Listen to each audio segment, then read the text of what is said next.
you guys might have about specific projects. And then I was hoping to spend 15 minutes on Columbine Park and maybe another 15 on the ball field, so we can bring back some recommendations at the next meeting. Unless Jordan or Shane, you guys had something specific you wanted to add to that. I think that sounds perfect. Cool. And we may be able to go through that list a little quicker or slower depending. But what I sent over is basically my master list. It's kind of what's going on in our world, and it's my guiding document that I use to kind of prioritize. That would be the active projects list you received via email. So I don't know. Just a couple bullet points on there. It's overwhelming, especially when you look at it on paper. It really is. And you know, there's probably a couple of things on there that we work on intermittently, but the majority of that stuff are active projects or things we're currently managing. So I was also kind of hoping that may give some perspective to our capacity. Can you screen share that? I see that like Carrie Metzler's on as an attendee, and I'm not sure who might be watching via Zoom. Could you screen share that document? Yeah, sure. Cool. So like I said, I was really kind of hoping that this may be, can you guys see that? Yep, that's perfect. Cool. And we could even go facility by facility and spend maybe 5 minutes on each or something like that. But this is currently our responsibilities inside the department. And there's quite a few of them, as you can see, and that's often the justification for why we can't get to things so quickly, or why we're prioritizing one thing over another. So Columbine Park, I think we can kind of skip, and maybe we'll go into that in a little more depth in the second half of this meeting, particularly because there is some kind of recent developments around there, and I wanted to kind of update you guys and get some maybe initial thoughts.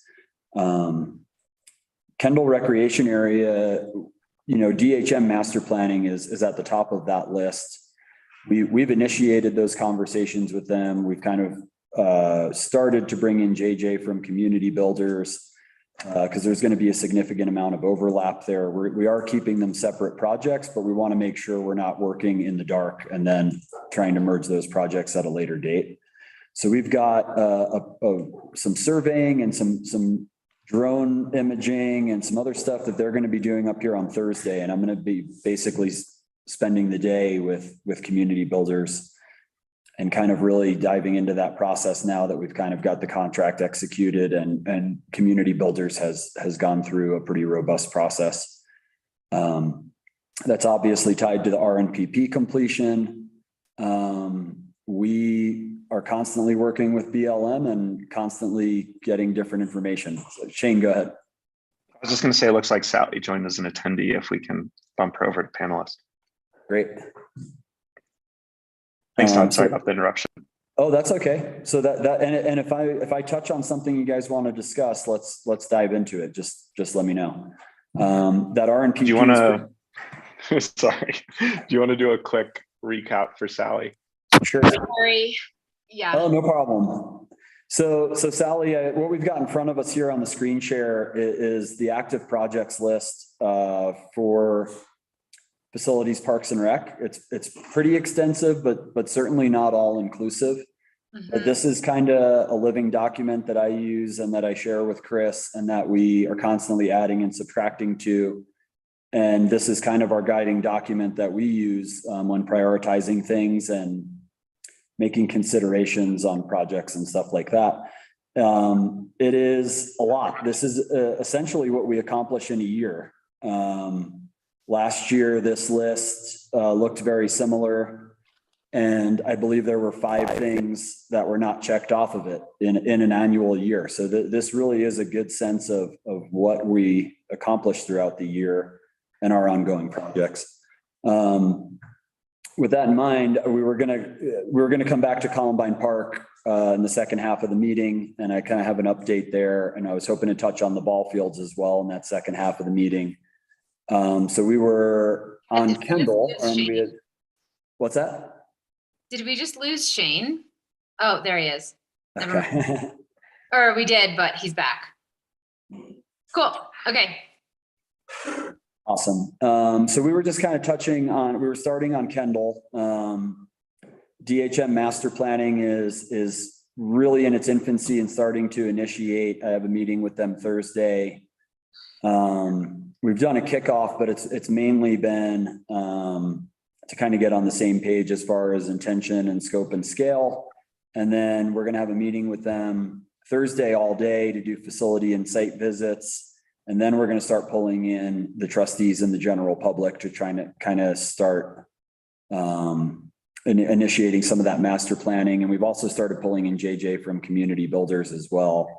I'm not exactly sure how that process is going to look, but we're kind of just getting into it here, which is really exciting. And then the RNPP has been ongoing for quite some time. Yeah. And Megan Mast gave us an update. We kind of get the same update every couple of months, which is we expect to wrap it up in the next couple of months. So I haven't heard any significant updates on that. Aside from that, it is still moving through the process.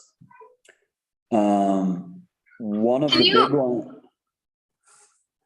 the big ones on here is the Kendall Deck.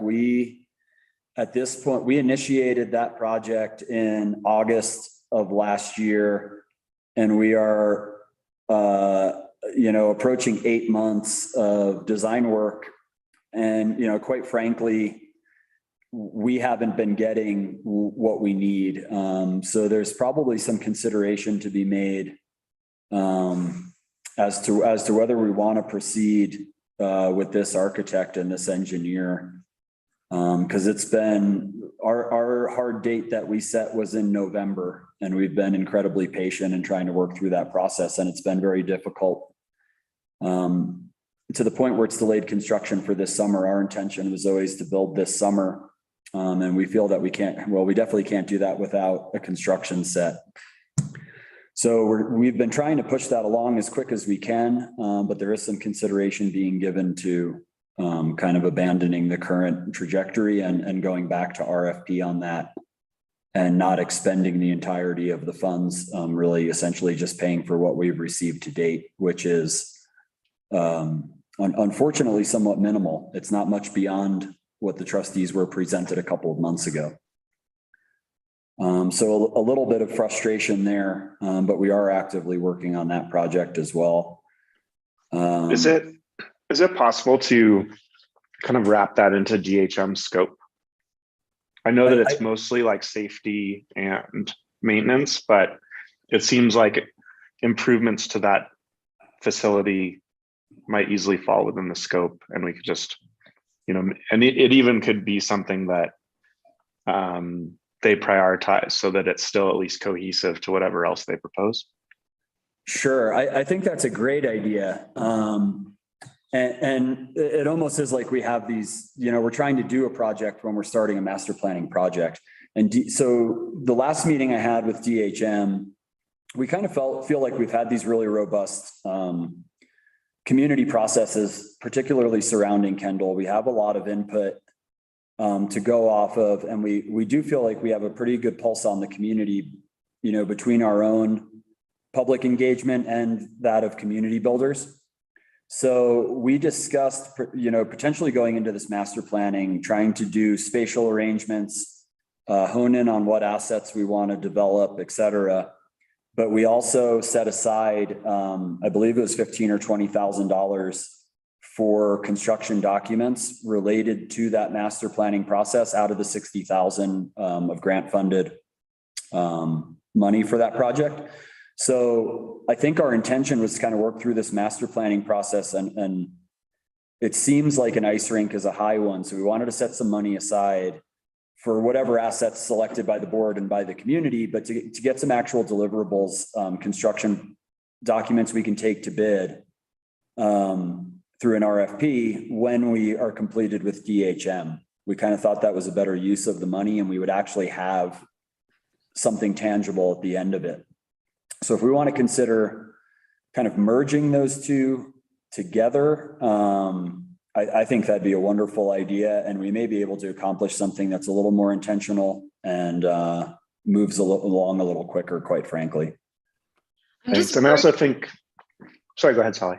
Well, no, it's okay. I have a kind of the opposite thought on that, is that because DHM is creating a master plan, if that process were to be delayed or interrupted in some way, I think the upgrades that you have planned over at Kendall they seem fairly essential. I mean, we have some safety issues, like the deck was totally available all winter. And I just wonder if the opposite perspective is that potentially we come out with a better product, but potentially it unnecessarily delays things that really don't need a lot of community input that actually just need to kind of happen over there. I think that's a really fair counter argument. The reason I suggested dropping it in is what I was hearing from Todd is that we don't have a clear path forward because the architect isn't providing the deliverables we need. And so that's definitely a risk that you point out that I think needs to be weighed carefully. And then I think the other side of it is, even though it could be wrapped into a larger planning process, it's possible that they could, provide some type of deliverable mid-price process if, it is viewed as essential and something that is low-hanging fruit. And they also could take possibly some of this off the town's plate in terms of planning and architecture. And does DHM have an engineer architect team that we could use to expedite just that specific work on the Kendall Lodge? They do, and we've set aside a portion of the $60,000 that we're giving DHM through that grant funding. Yeah, okay. For the procurement of construction documents, and I think our intention had always been to do, whatever asset the community decides and the trustees decide. Let's say it's the ice rink. We wanted to have a buildable set of plans at the end of this master planning process, instead of the intention to go get plans to execute it. Yep, Because right. DHM works really closely with architects and engineers, and that's kind of their specialty, is refining the master planning process and then giving you your deliverables. So they specialize in that. I certainly get the argument. We really need to replace that deck as quickly as possible, but given our current situation, best case scenario, we would have documents to take to bid maybe next month. And, we'd have to find a contractor who could complete the project in the late summer or early fall. DHM, we're looking to wrap up the entire master planning process with them by Thanksgiving is the intention. We want to not just tear through it and move too quickly, but we do want to, once we initiate it, particularly with the community and the trustees, we want to be efficient, and we want it to last, maybe 6 months at most, so that we're not just tied up in planning. Right. Yeah. Great. So, are there like things we can do to make it safe enough to use for this winter if we commit to a longer time frame? Because I think I like getting stuff done also, but I also think, hopefully we do something once that is good for 10, 20 or 30 years instead of like incrementally, always need to work on it. And so is there a way to correct the safety issues for the winter and then to do the project, have all the plans developed in the fall and winter and then have this ready to go in the spring? Yeah, it's a bit tricky, because that's kind of what we've been doing, is Band-Aid fixes and keeping it open. And CIRSA, the direction to close the deck was given from CIRSA, our insurance provider. And it's really just kind of problematic because the deck has shifted enough and really was kind of built, in a not to code per se, in a way. So the joists aren't even sitting on the footers of the deck. They've shifted far enough where what we have is free floating boards above footers that don't even touch. And we've done things like shims and stuff like that to kind of keep it going the last couple of years, but it really is kind of beyond repair. The east deck, the south deck, we've left open, and we're allowing weddings and stuff to continue to use that, even though it is in a similar condition. It's not quite as bad as that east deck. So, And then, is there a possibility of just, because there is progress made towards design, and we do have the renderings that you presented. Here's my thought is, we just are getting a lot of feedback on like, how are we going to imagine Kendall as something else or something more when we can't take care of what we have? And I'm wondering how that overlays into this master planning process. And if we have, I don't think we should make the decision to repair the deck hastily or for the purpose of advancing a master planning process. But I'm just trying to think of like how those two things can be woven in a way where, because you've worked really hard to take care of the things we have. We have plans and ideas in place. It's not for lack of ability to take care of what we have or resources. It's sort of these other extenuating circumstances. And I'm just thinking, if there's a reason to have DHM do this, and that reason is that knowing the overall master plan will create a better and higher quality product as it relates to the surroundings. That to me is an argument to fold it into the DHM master planning process and utilize the architects and engineers that they have. If it's a situation where, regardless of whether we fold it in or not, we're going to ultimately end up with a similar product and design, I would potentially advocate for putting the sort of immediate work that you've already done on the Kendall surroundings, on the Kendall structure, to an engineer that can turn that out more quickly and get that project underway. If it looks like the design isn't going to be something so radically different that it, doesn't need to be inclusive of the DHM master planning. What's your sense of that?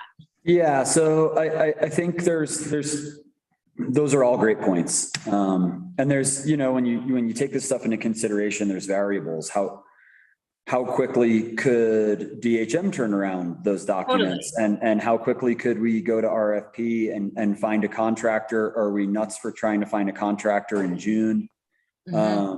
Things like that. So, but I do think when we're talking about the bigger picture, we kind of started the process of the Kendall Deck prior to initiating our processes with DHM. The whole intention of DHM is to figure out these spatial arrangements and where things are going to go so we can essentially earmark space for them. Something like a Kendall parking lot or something like an ice rink may have an impact on how we want to build the deck. So I think we have a really nice initial design. What we have is renderings that are conceptual. They're not engineered and they're not structural. So they're not really a building set so much as they are a concept of what we'd like to see. Yep, totally. So it's really not too late to go back and change that concept. And we have a really great starting point. I'd really like to try and finish out the deck engineering and everything with Dean. But I don't know if he's just got too many simultaneous projects going on or what, but it's not really moving at the speed I think Bill and I had hoped it would. And we feel that there's been ample time to wrap the project up. At this point, we're 5 months past our initial deadline, which is significant. When this first came up, it was so far ahead of the Kendall planning process that I agreed that it made sense to move forward with this separately. But something that I felt, and I don't think there's a right and wrong answer. This is like, what's our gut? How do we serve the community best? My gut on this from the beginning has been that the more we invest in a redo of components of that building, the more that building becomes a constraint that any future planning gets developed around, and the less that we invest. And before, like if we had a whole season or more than a year where we were going to have this asset deteriorating and we weren't going to be making progress with what it's going to be next, then I was like, yeah, let's fix it.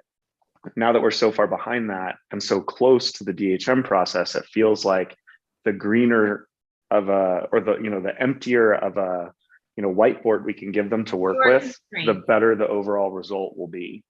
And Yeah. it looks like, the likelihood of us getting this done this summer, or even trying to, like, maybe we can get it done, but it seems like it would take a heroic effort.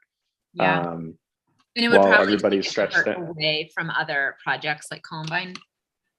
Yeah, I would say the ability to get this project done this summer is still very possible. It would kind of take the stars aligning, but it's certainly possible. But that being said, you're weighing. I agree with Shane. I think we should be really intentional with everything we're doing. That's kind of how we ended up in this situation in the first place. Was they built the Kendall building, and then the deck was an afterthought. And what we ended up with was this really horrible snow shed pattern that we're adjusting ourselves to accommodate. So I'm all for being a little more intentional and a little more, long-sighted in the way we approach these things, because we don't do these things frequently. So, a year or two without a deck may seem crazy, but once it's built, people don't think about how long it wasn't there, So I think maybe next steps on this one is to pose the question to the trustees at the next meeting to say, would you like to provide direction as to pursuing this plan as is and seeing if we can get the stars to align for this year? Or does it make sense to at least have the conversation with DHM to see what they think we should do in terms of aligning this with their planning process before we make a decision on like how aggressively we pursue the current plans? I think that's at least a great idea to have that conversation, and kind of get some input from the trustees. And, if we're going through a master planning process, this would be a pretty critical element of it. So we have the opportunity to make that consideration. So I'm in agreement with that if everybody else is. Hey, Jordan, are you there? Yeah, and I would also agree with that too. That was going to be my only input, is that it seems like a bigger decision than the subcommittee for us to make. But I think it kind of really hinges on the certainty of whether or not this would be something we'd be able to accomplish this summer in a pretty reasonable manner. But it sounds like it's maybe like 50-50. I'd really like to give Dean one last opportunity to kind of see if he can drive this home quick and wrap it up. Even if we just take the result of that and then add it to the DHM master plan when we're considering funding and things like that. It's a project that could be greenlit relatively quickly if we have funding in place and a contractor on board. So, we've kind of pushed Dean recently to see if we can wrap it up, and maybe Bill and I should make one more effort to do that kind of simultaneously, where we're seeing where this fits in the big picture of master planning. As someone who's worked with Dean, I would highly recommend as many nudges as you have time to give. So I do see that Carrie raised her hand. We've recently been including public comment in work sessions. And so if that's okay with everybody, I'd ask if you or Matt could promote Carrie to panelists to be able to provide input on this topic.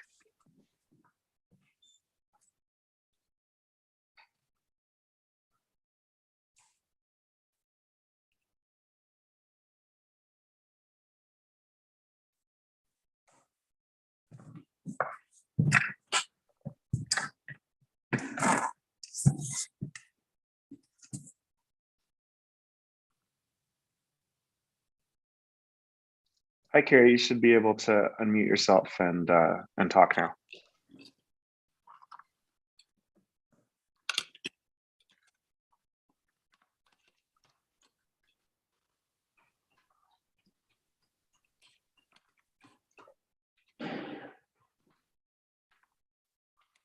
I did not there you mean to go. hit the button. It was a mistake.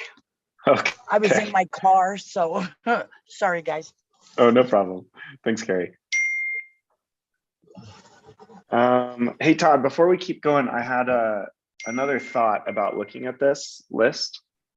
so kind of something that we did with Gloria when she first started was to kind of identify what capacity there was and then create a list of the priorities of all of the projects that the trustees had given direction to the town to pursue, and then kind of picture it as like a parking lot. Like there's a certain number of cars that fit in the parking lot.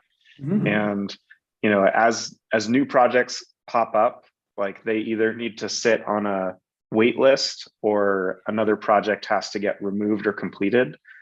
And this looks pretty overwhelming to me. And I imagine if you look at it every day, then it probably looks pretty overwhelming to you as well. And it may be helpful for like presentation to the public of a list like this, but showing like, you know, or just color coding, like these are the essential top priorities as determined by, you know, Gloria and the direction of the town.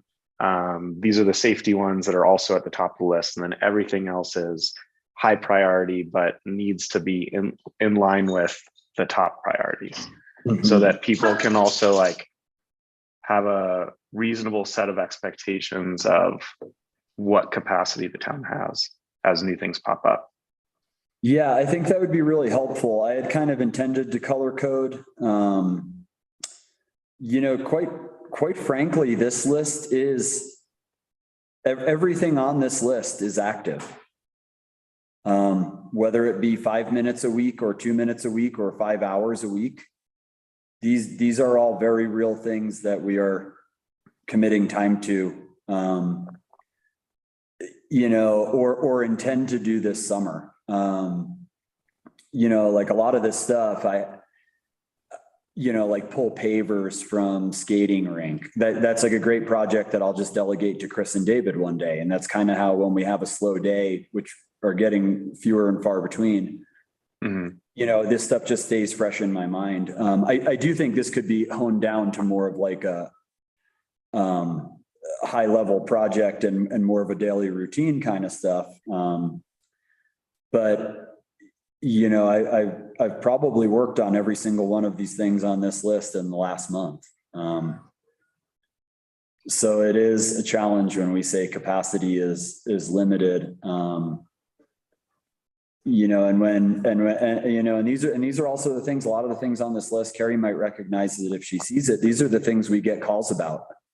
So these are the things we get calls about from the library and the visitor center and the senior center and the cemetery. And it really is a lot to juggle. I don't want to go too deep down that rabbit hole, but I would be happy to kind of color code these and put them in like high level administrative projects down to kind of more routine daily work for my crew. You know, I mean, I'm not trying to create additional work for you, but no, I feel like this list being included in the staff report would be cool. Yeah, what I do is I kind of print this list out and I'll kind of go through and highlight the ones I want to tackle each week. You know, but a lot of this stuff really, it all needs to get done. And, you know, it really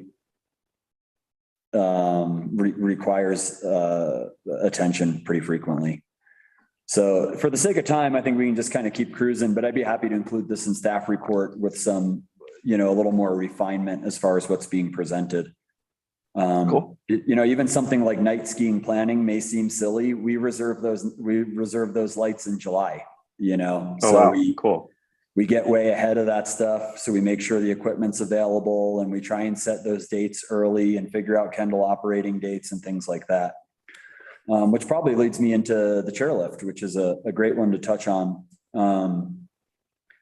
One of the, you know, right now the chairlift's running great. We have no issues with it. I bet it is. You know, we've asked PAMA about preventative maintenance, and we do all of our preventative maintenance. We did our haul rope inspection yesterday. We did our NDT inspection 2 weeks ago. Our tramway board inspection is scheduled for August. So we're on the same track we always are. And Kendall requires a lot of work in the summer. Typically Chris and I will be over there doing a lot of this stuff this time of year, just to kind of get it out of the way, because fall sets in quickly once we're in summer.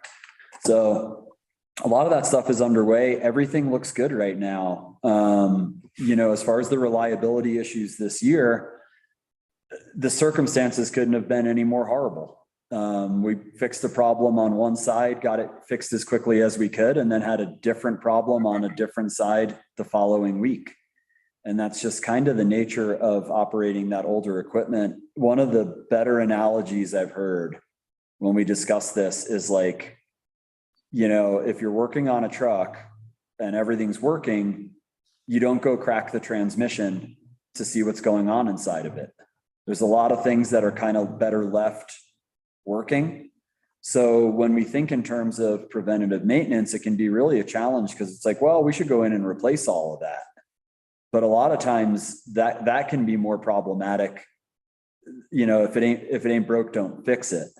So a lot of times what we're doing is, we're doing our required maintenance with the state, and we're doing our monthly, daily, and annual inspections, and we're keeping up with that all summer.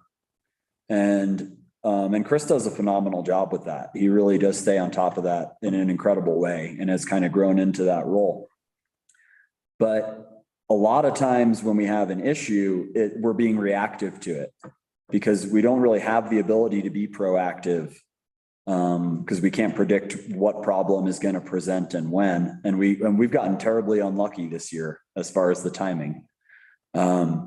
With that said, a lot of it tends to stem from our brittle bar circuit. And they don't make parts for our current system anymore.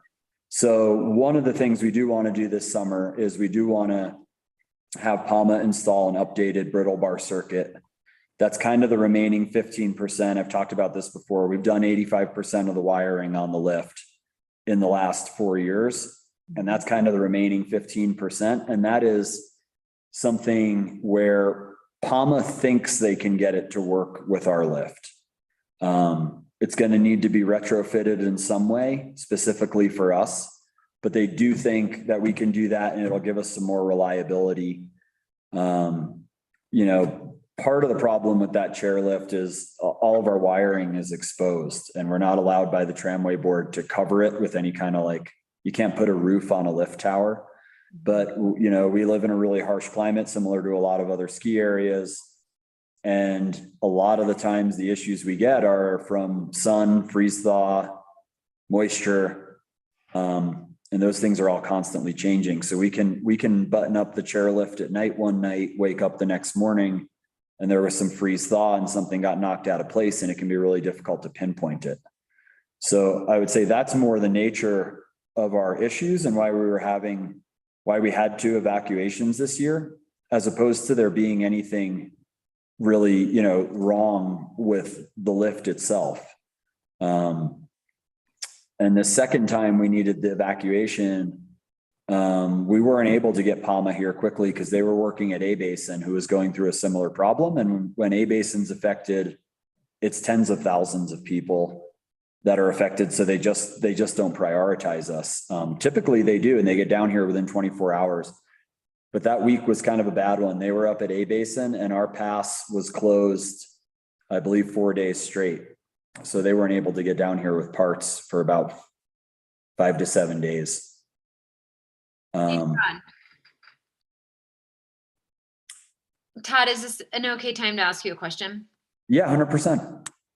I think Shane might have brought this up in one of our meetings with all of the trustees,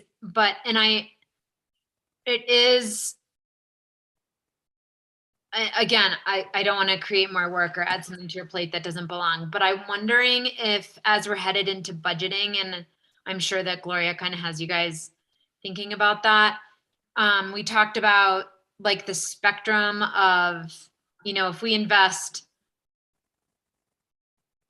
I don't know what the low end of that number is to, what is a brand new lift going to cost? If we could have an idea as trustees of just what, I know it would be kind of ballpark, and I don't want to put you on the spot or have you do so much research that it's just a waste of time, but I'm wondering if we can have some information to arm ourselves a little bit as we plan, is this going to be, is the Kendall chairlift, how much is the community willing to spend on that service? You know, like if we're comfortable with sort of rolling the dice and knowing that it kind of runs like an old truck and let's put a couple $1,000s into it every year and, you know, retrofit the brittle bar and kind of make it work, or like, you know, is the community willing to put, you know, what would it take at the next level to do like the next level of update, or maybe it like, what does a brand new chairlift look like? Or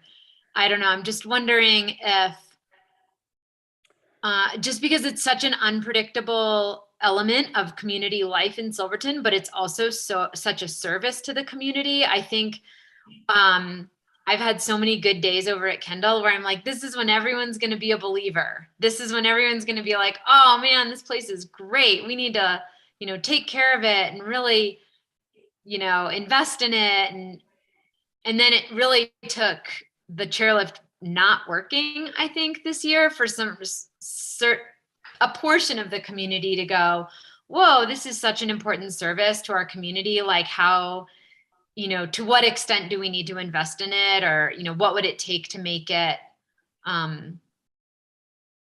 less unpredictable? Or, you know, I guess I'm just kind of, there's a long-winded question of just saying like, really leading up to budget season is what's on my mind, is like what, and I realize that this kind of falls in with the DHM planning, but regardless of what DHM ends up with, the chairlift is still installed over there. It still has holes in the ground and towers. So I'm just curious, like to what extent does the community want to support the maintenance of that service? Yeah, that's a great question. And the real question is how much good money do you want to throw at bad over how long? Yeah, exactly. Like maybe this is a new chairlift. We could keep this chairlift running forever if we really wanted to. It's going to become more and more of a major expense. The things that we need to accomplish on the chairlift as a couple of more years go by are going to become big number items. A great example of that would be a haul rope replacement. If we get into a haul rope replacement, we need to be ready to spend $150,000 to $200,000 to replace that haul rope. It's got the original haul rope on it. And we passed our inspection this year, but we never really know. And we've been kind of given the 5 to 10 year warning about the tucks on the rope itself, which is how they tuck the wires under, that we're starting to lose some. It's still within regulation and within, it could be next year or it could be 20 years from now. And there is just no way to know. And that's from the mouth of RJ Knight, who comes out, they come out from Illinois and do the haul rope inspection for us. And last year was the first year he really gave me the heads up, you know, you should start saving for this. I did bring it to the board in some way. We never really had the discussion of it was more in a larger conversation of like setting aside funds for, not even rainy days, but for like kind of like catastrophic failures like that. Yeah, or even like capital investment funds, you know, that. Right. Yeah. So if you think $150,000 for a haul rope at some point in the next 10 years, you know, we're going to be spending $20,000 to $30,000 on a maintenance chair because the Tramway board's requiring us to do a custom chair. And that needs to be, Palma's given up on doing it. We had Palma make us a chair. They delivered it. It didn't work. I reached out to a company in Oregon. They've given up on it because every chairlift is so different. So where people have landed now is if you don't have a new chairlift and you need to engineer one, you need to hire an engineer, have them draw it up so that it's compatible with your chairlift, and then have someone fabricate it. And that's something I need to do this summer. But we've been budgeted for 3 years now trying to complete that, and we haven't been able to find anybody to engineer and fabricate it. We spent 1.5 years going down that road with Palma for them to show up and it not to work. So that's going to be required of us by this fall. But that money's already budgeted and it has been for 2 years. What's the money on that? I think we budgeted 30,000. It just kind of kept going up because we originally ordered a prefab one. Then we ordered a prefab one that needed to be slightly modified, and neither of those worked. And where we're at now is we need to build one from scratch. And the engineering is going to be the expensive portion of that. And they can't be built by anybody. They need to be built by a certified welder. So I can't even like hire someone. You know, I'm not sure if John Richardson or Ken Webb or someone like that holds the certification we need or not. I would have to ask them. So it's kind of a challenge, but there's a lot of larger expenses going, and we're kind of blowing through every time PAMA comes out. It's somewhere between $1,500 and $5,000. So there is some bleeding associated with that chairlift. But it kind of brings me back to the point, a lot of it you can't really address until it shows itself. Otherwise you're kind of just like chasing, you know, you spend all your time chasing something and you're not sure what you're chasing. And Did Kendall make money this year? What's that? Did Kendall make money this year? I've got to look at the financials. Nathan was going to run a report on that. I believe we did actually, because we were way under budget on staff and some other things like that. And when we were open, ticket sales were really high. So I don't have the exact numbers. I could definitely get those by the next trustee meeting. But the last I looked was like the final month of the season, and we were looking like we were going to break even. Okay. But a lot of that was because, you know, it was an interesting year. We weren't open for our big holiday stretch, which is when we bring in like probably 30% of our annual. You know, just because you're not making money, it also means you're not spending it. So we might have kind of squeaked one out this year. But I'd be happy to provide those. Those are probably long overdue at this point. So,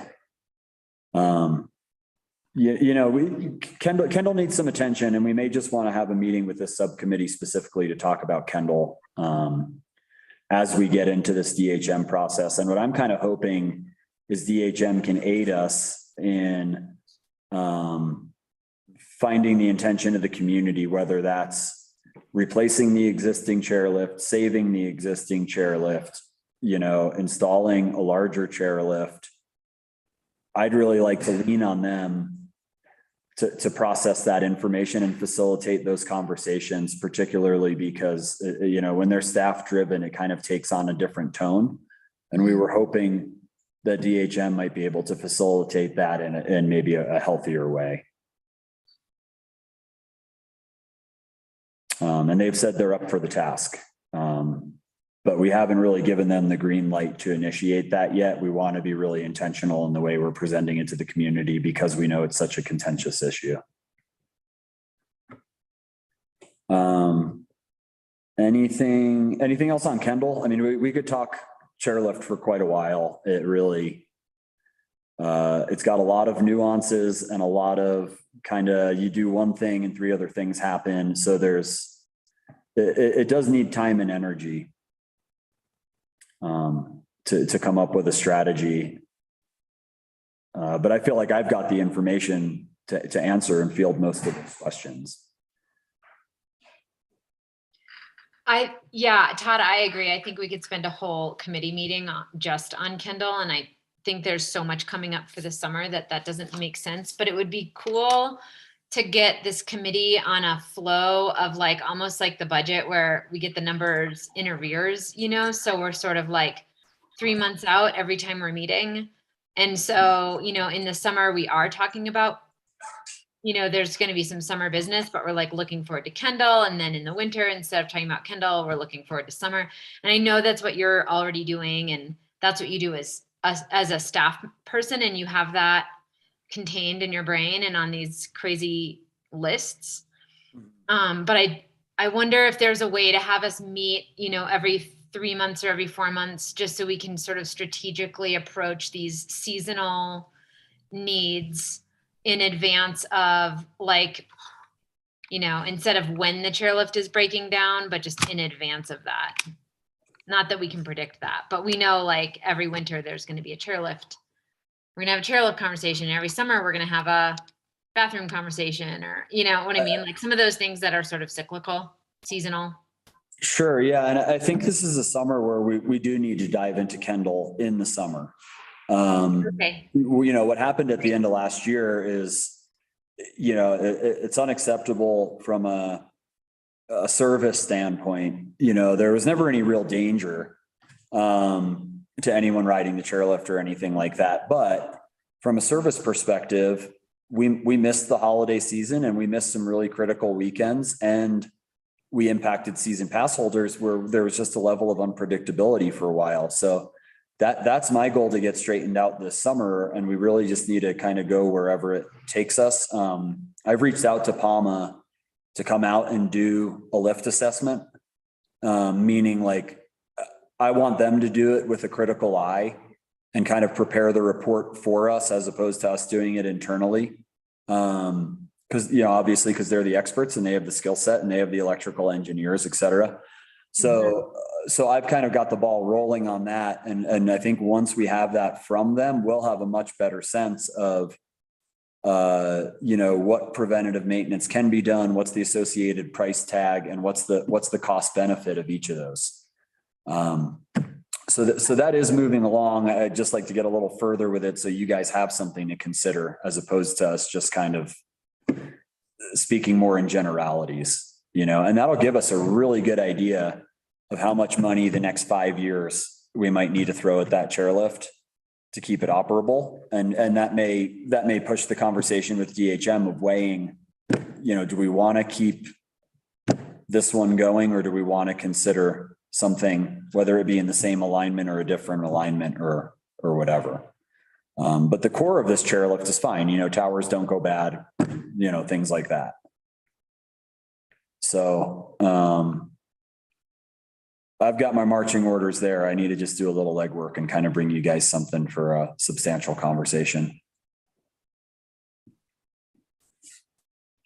I was thinking a little bit more about the list organization. I think if you separated out like seasonal tasks that are just, you know, every year, this is your to-do list in the spring and the summer and the fall and the winter.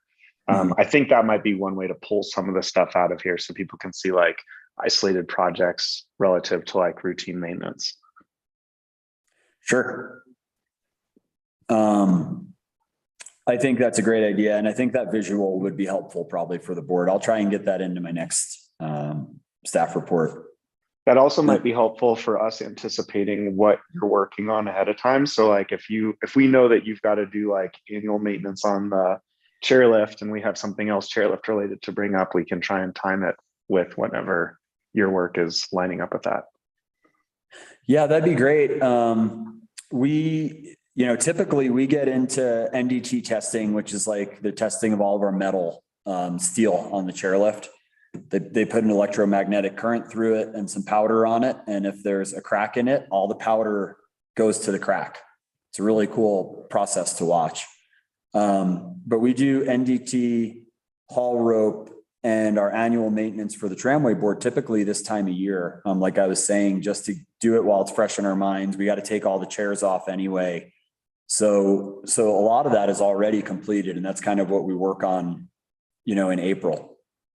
But April would be a great time of year to have a Kendall debrief and kind of talk about the next year and start those conversations each year annually. So, but I do think we're going to be bringing quite a bit of discussion to the board in relation to Kendall this year. Not in planning, just in maintenance and how to improve the reliability. And, you know, we're always doing everything we can. So it's just hard because Chris and I are as deflated as anybody when the chairlift goes down, and it can be really frustrating for us because it's like, you know, we just fixed it. We just got the 100% okay from PAMA, but the reality of it is it's just unpredictable.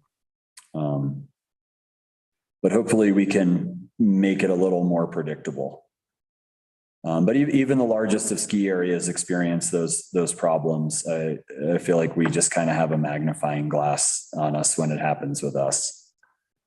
Well, Well, especially because we only have one lift. Right. So it's like one thing when Wolf Creek just turns one off and fires the other one up. But, you know, it's just a different feeling over at Kendall. And that's kind of the idea. That's sort of the point of it. Sure. And some of this stuff may seem seasonal, but like, torque testing of the rental fleet, evacuation training, tramway inspection preparation, we do all that stuff in July and August. So it is, some of this stuff is done in the off season, but I'd be happy to separate that out, Shane. And I think that's a great point.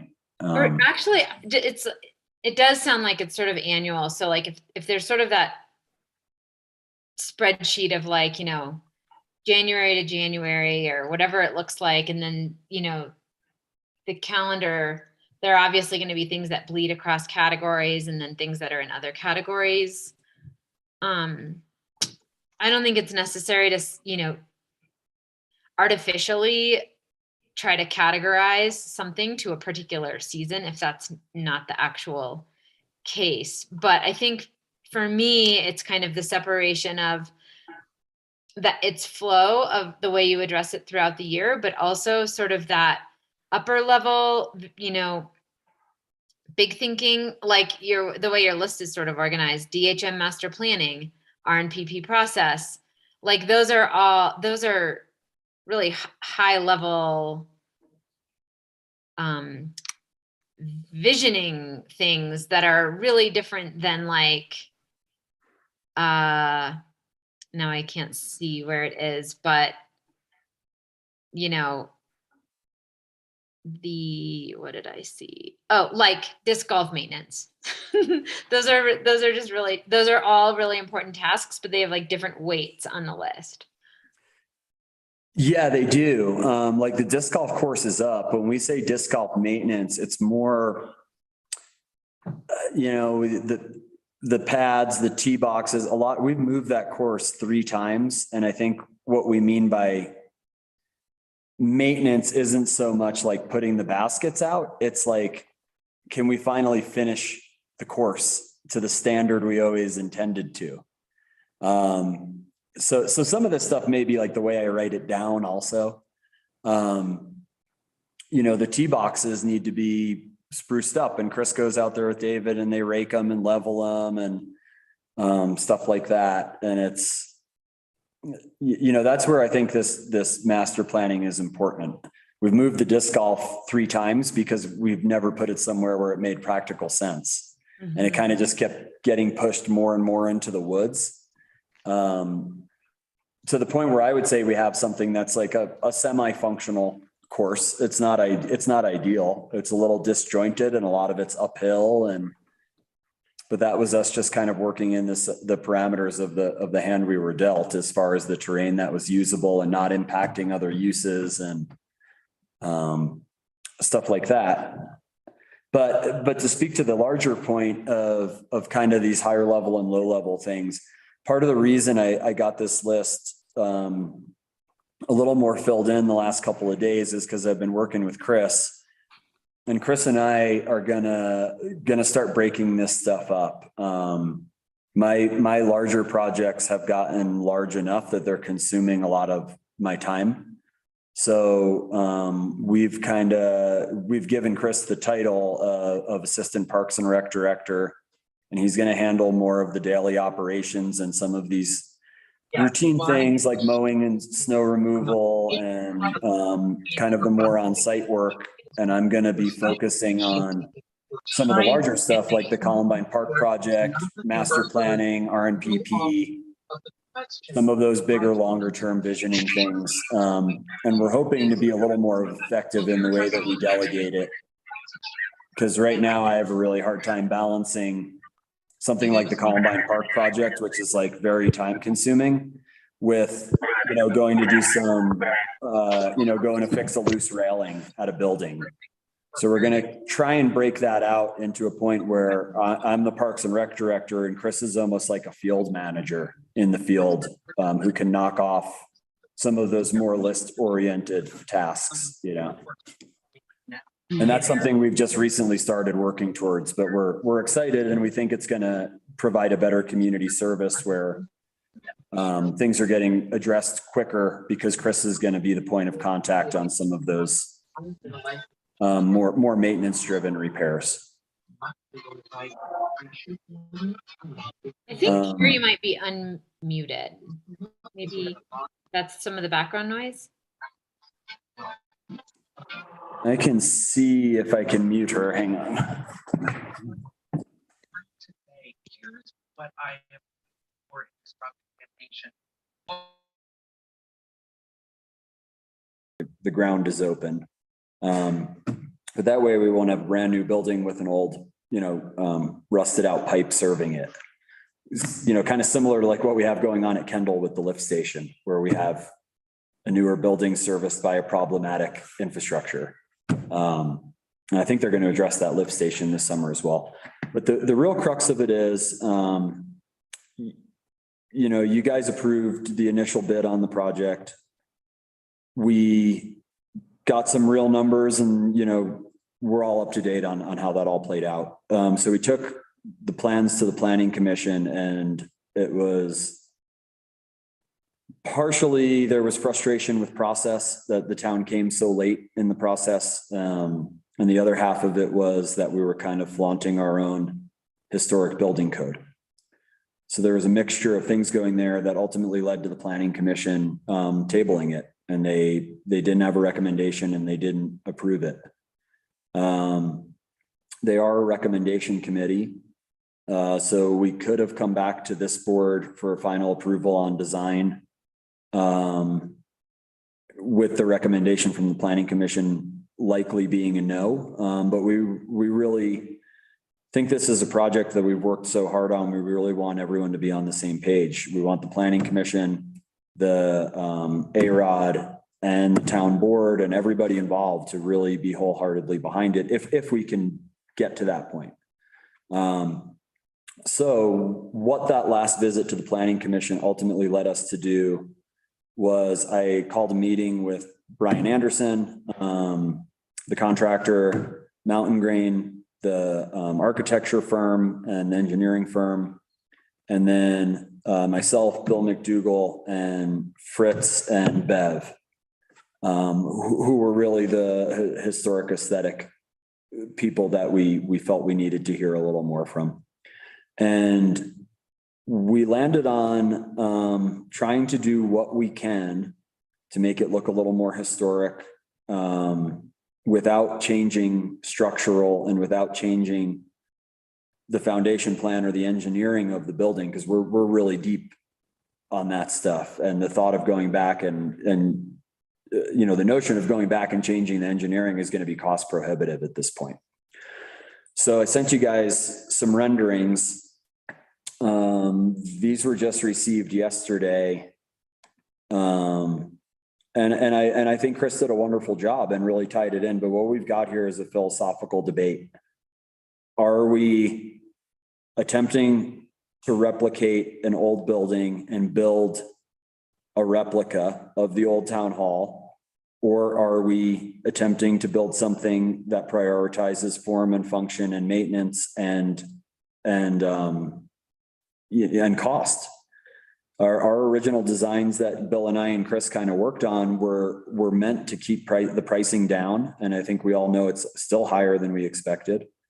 And it was designed to function in a way that was incredibly low maintenance. And that came with the aesthetic of the term mountain modern is kind of what everybody was using. So we have an alternative here that I think we'll be bringing to the Planning Commission and back to you guys for consideration. And that's probably going to be the discussion that needs to happen is we have an approved plan by our trustees. You guys saw that plan the entire way through from start to finish and had some check-in points as far as the aesthetic goes and stuff like that. And we kind of got to the finish line and that's really when things kind of blew up. But, the debate is really in kind of like what I said, do we want to build what we intended to build, or do we want to build a historic building and that's going to come at a significantly higher price tag than we're already in for. Did Brian give you a sense of what that cost might be? Ballpark, absolute ballpark, 100 to 150 would be conservative. So we're looking at like 1.1 as a conservative now total price before landscaping. Yeah. And I would say that, you know, likely what we're adding is like a fake facade and a bunch of Victorian trim. Mhm. And some windows that intend to replicate a double hung window. They're false windows. Mhm. So the crux of it is really going to be, do we want to spend, you know, I think it'll be $100,000, but I don't want to under guess things these days. So I'm adding 50%. What have we spent on planning so far? Don't include demo or other stuff like that. Like, what have we spent on like architecture plans? If I remember correctly, I'd have to look at the contract with Mountain Grain, but I believe our budget for architecture and engineering was about $28,000. So that's about how deep we are into this project so far, if you don't include demo. Yeah. So in my view, which I know, yeah, sorry, go ahead. How quickly can we access the renderings, the look that you presented before, Todd? The old ones. What's the easiest way to compare the new design? They're probably on the town website, but I can pull them up also. If you have an easy way to share it, just real quick, I can see the ones you sent today so quickly. I know they were in one of those packets. I just don't know. Yeah. You shared it, but maybe if you could bring it up, and then Shane, I'm interested in what your opinion is. I just wanted to have. And I've got some opinions on it too. I'd be happy to share, but I want to hear those too. Shane, I interrupted Shane, which is the only reason I say. That's okay. Yeah. So I want to start by saying, Todd, I really like you. And I very much support all the work you're doing. I think it's amazing. I think you crush it. I think you're a major asset to the town. And I really, really, really just want to say yes to everything you put in front of us. If this were my money and my project, which it isn't, I would take this as a $28,000 lesson and I would start over. We've kind of listened to Mikey a bit. We demoed the dangerous, super ugly structure. We can make the site look fine for the winter. We can spend the winter replanning something that checks whatever basic boxes we have to check and meets our budgeting needs, and something that we could create a little bit more of like a solid ring fence on cost. And I know that we said at the last meeting where we voted on this that we don't expect pricing to go down, but I do actually expect some pricing to go down. The government's doing a lot to try to curb inflation. Financial markets are responding. There will be significant effects in the economy. Like, I think we might be in a very different position next summer than we are this summer. And it may be relative. Like, maybe costs go down, but our tax revenue also goes way down because the economy's in recession. And so it may all be relative, where the total price ends up being similar to our still being a reach, even if it comes down by $400,000. But if it were me, as hard as it is, I know how I've gotten this far in a project before that I had to scrap, and it was really hard for me to do it because I was really excited about it and I'd invested a lot of myself in it.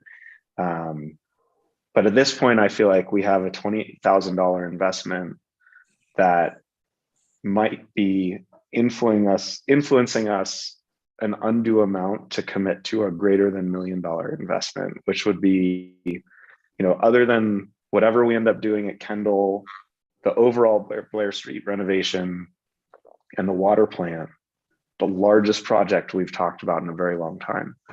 And it just feels outsized relative to what it is intended to be, the total cost.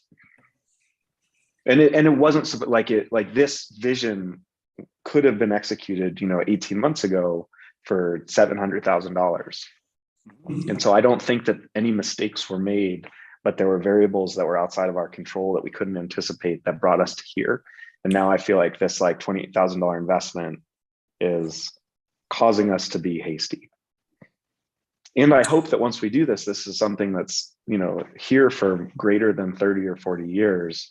And so I don't want like a seasonal window to cause us to do something that is then part of the community for the next 30 to 40 years that we aren't like as proud of as we could be, or where we overspend. Because the other side of this is if we keep moving forward, and let's say we get like 75% through this project and find out that it's actually gonna be like 1.5 or 1.6, because things go crazy, at that point, we're already so committed. We've already spent $1 million.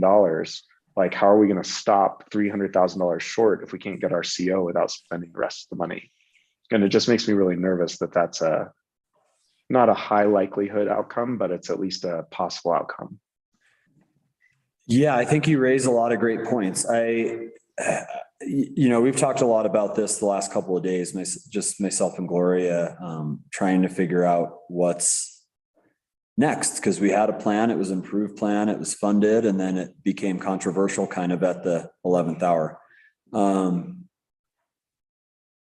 So we've been scrambling and bending over backwards to try and solve those problems, as far as community feedback, as far as pleasing the planning commission, pleasing this board, keeping it on budget, knowing that this board was a little queasy with the price tag already. We're hyper aware of all of those things. And what I've kind of stressed to Gloria, and she, and I know she agrees with, is we've been operating under the mindset of let's not let emotion override this process, because there's shovels in the ground right now. This is still a project that needs to serve the community, still our largest infrastructure project in 24 years. These things don't come around that often. So, I echoed a lot of that sentiment yesterday, which is it's still not a good excuse to screw it up or to overpay. So we do need to be careful when we're talking about this stuff. That being said, my worry is when we defer projects, we don't always finish them. We've sat on library plans for going on 5 years now. And that was the top priority when I started with this job. We got a grant from State Historic Fund. We finished the plans. We had every intention of applying every cycle. And that project doesn't even really come up much anymore, at all. And I would put that concern aside for the current state of things. I think between Gloria and this board, we've pursued every opportunity, every goal that we've set aggressively. And I think we can commit to continuing to do that for at least another 2 years. And this is a priority. It's not, even my stance is really just, concern for, this is a space that I know a little bit about, and I'm concerned about what the potential outcome is. I'm also concerned that the facades it's just a light rendering that I know they prepared quickly, but I feel like anytime you take an intentional plan and then you get some meaningful critique and then you try and fit it into that box, it ends up it's kind of like the Kendall Deck. Like, we have a design that made sense, that's well engineered, and maybe the architecture style wasn't something that the Historic Review Board liked, but the architecture style was intended relative to the engineering. And then you slap these facades on, and who knows what unintended consequences we have in terms of maintenance, snow removal, the light coming into the windows appropriately, like solar gain. Yeah. Like, and just looking at those renderings, I can tell they kept the general shape and just changed the facades, but that wasn't what was intended when it was the architecture and engineering was put into this. And that sounds like a very before Silverton way of doing things, as opposed to a now Silverton way of doing things. That's a lot more intentional and thoughtful. Well, that's exactly what was done. We were asked to pivot and make our building Victorian. Well, so I think that's also a big. I also think that's a big. That's a conflict that's a friction that exists within the community in terms of what Silverton style is, and I do think that the majority of who currently sits on the Historic Review Board believe Silverton should be classic Victorian. I believe that there's a large portion of the Planning Commission that disagrees with that also is still very much into cohesive, period appropriate architecture, but doesn't believe that it's limited to Victorian. There's a bunch of other like, Old Western and other appropriate styles that are seen throughout town. And there's a lot of arguments against the town's buildings being classic Victorian. Like Town Hall is not classic Victorian. The county courthouse is not classic Victorian. The museum and the jail are not classic Victorian. That like a lot of our facilities aren't classic Victorian. I'm nervous also about like looking at, and maybe one way to address this with the Planning Commission, and I know it's way too late to get that in time for tonight's meeting or whenever this is being presented, but if you could map out what the maintenance costs through labor and materials are for a classic Victorian with all of that detail and wood relative to essentially like a cinder block, like, very basic exterior property that still looks nice, we're actually showing exponential costs, not just increased building costs. We're looking at lifetime costs going up dramatically. So I think there's a big argument not doing classic Victorian, but finding something that is still, finding way. When we first talked about this, you said we should talk about materials. Like, even though these are, like visual lines that look modern, like we can use other exterior materials to make it look aligned with the rest of Silverton. And I think it's worth fighting that fight today in this building. The hard part is that we kind of opened ourselves up to criticism by not going to the Planning Commission first and fighting the fight before we had this like picture and like ready to go plan. And so we're starting out on our heels, but I still think like if someone's going to fight the fight, like people have been fighting this fight with the Planning Commission and the Historic Society for a long time. And the town is finally up to bat. And I feel like we're the right guinea pigs to go through this process and figure out how to fix this process for everybody in the future. Like, how should we do this? What's the appropriate compromise for, like modern cost and historic cohesiveness and sense of place and character?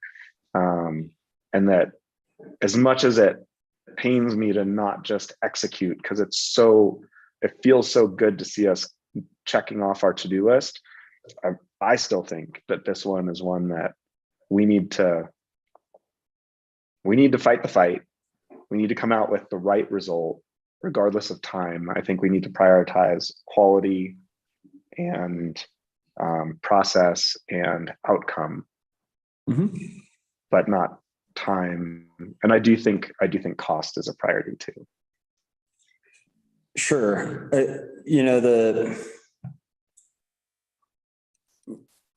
The fit and finish and the materials selected. I'm not sure if you saw the Planning Commission packet. We kind of had a little preview in there of what materials might be used.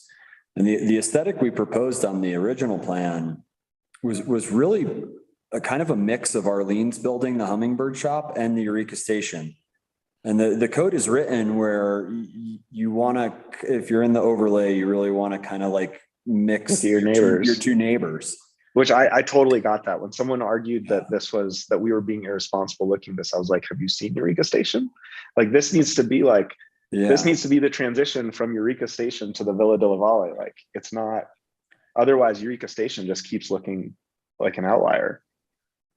And I don't even think it looks like an outlier personally. I don't either. And I don't either. think that I just don't think that a couple of voices in this conversation can be allowed to hijack a process. I think we can intentionally, as trustees, take it along with staff and support you. You've had multiple check-ins with us. I think it's true, upon reflection, it would have been prudent to bring this before the Planning Commission and, actually probably have this committee meet as well. And that's a hindsight lesson, and that's okay. That's how we learn.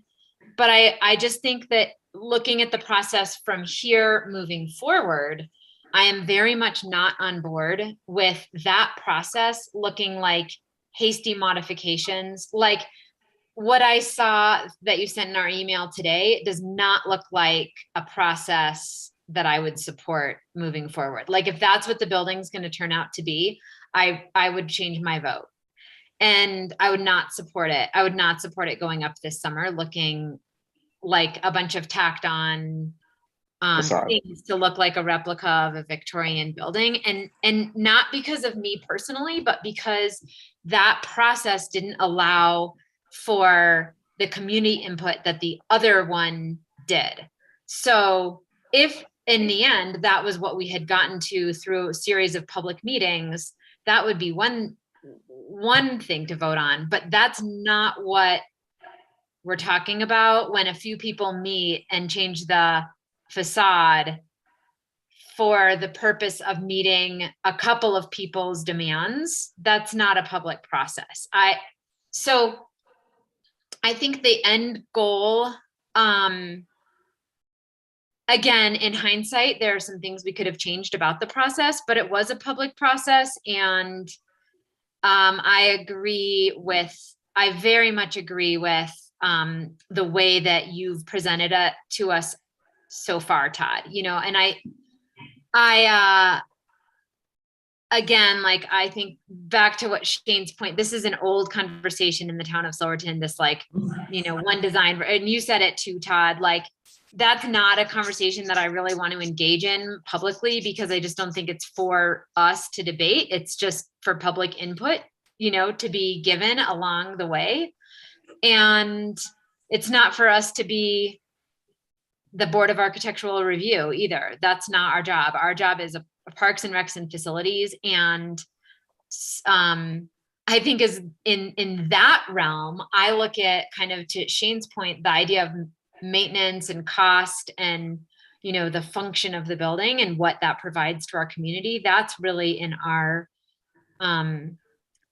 scope. And I think when it comes to the design, it's in the scope of the process to debate those different stylistic issues. It's not necessarily, it does feel very hasty to sort of come in at the last minute and tack that on in terms make of a material change. process. So, and then also on the Yeah. Victorian thing, I think the whole idea of Victorian is to be difficult to maintain because that's the point. It's for rich people. It's the idea that you have to have tons of money to maintain it.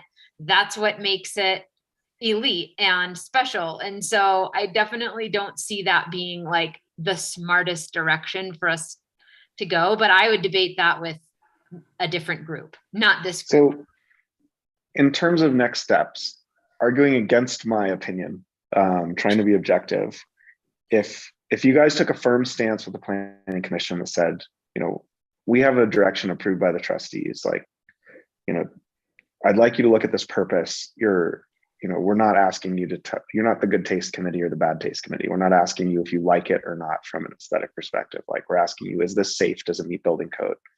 We want to make this process oriented correct. I think there's still a delicate conversation to have with the people whose opinions are going to be hurt by taking that stance. And there's also the conversation we had with the historic review board, because this is within the architectural or the AROD or the historic, like the main district. So how do we, as a town, navigate that conversation and create a process that works for everybody else in the future so that people can better anticipate like what the opinion is going to be prior to getting to this stage of development? If you go that path, you already have approval from the board. You don't need to come back to us. You guys can just keep going with the project. I have a feeling that if this comes back in front of the board, it's going to get paused. Well, I think those are the three options. The three options are, this original plan that's on the screen can go back to the planning commission and they can vote on it. They didn't vote on it. But even if they vote no, the board they can vote no, and it can still. Well, I go to mean, you the board, guys. You the can board ignore their already- recommendation committee. I mean, even the staff could do, like, at that point, even if the planning commission votes no, you guys come back to us with an update that says the plan that you approved and the budget that you approved didn't get recommended by the planning commission. but not because of building code, because of these other reasons. What would you like to do? And then the trustees have to decide what they want to do. I think if you come back to us with the updated facade, that it's going to get rejected, is my guess. I don't speak for the board. That's just but I have a feeling that the increased cost, the material change post haste, and the maintenance concerns, I think we're going to end up dead in the water for this season, which may not be a bad ultimate outcome. It'll just be really frustrating. And then I guess I don't know what the third option is, but those are the two taxes. Well, like you can would go hard. have the option essentially of status quo, which is this budget is approved and you guys have looked at this plan, I believe 3 times, and everyone's been supportive and on board with it. So it'd be the original plan, the Victorian plan, or punt until next year. And those would probably be the options, or there's the option of going to the planning commission, just getting a yes or no from them, and then bringing it back to the board and saying, you know, the planning commission recommends a yes or recommends a no, and we put it through its normal paces. But typically you don't see something rejected by the planning commission make it to the trustees. Yeah, the issue here is that we already said, yeah. And so I don't think the middle option is a high likelihood option. It's definitely like a possibility that the Victorian plan gets approval from the planning commission, comes back to the board, and a majority says yes. That's a possibility. I think the more likely scenarios are status quo moving forward, getting like a 4-3 vote from the planning commission, or rejected by the planning commission. I wasn't at the last meeting. I don't know, what the composition of the commission thinks about this. And I think the punt version, we would get the best result.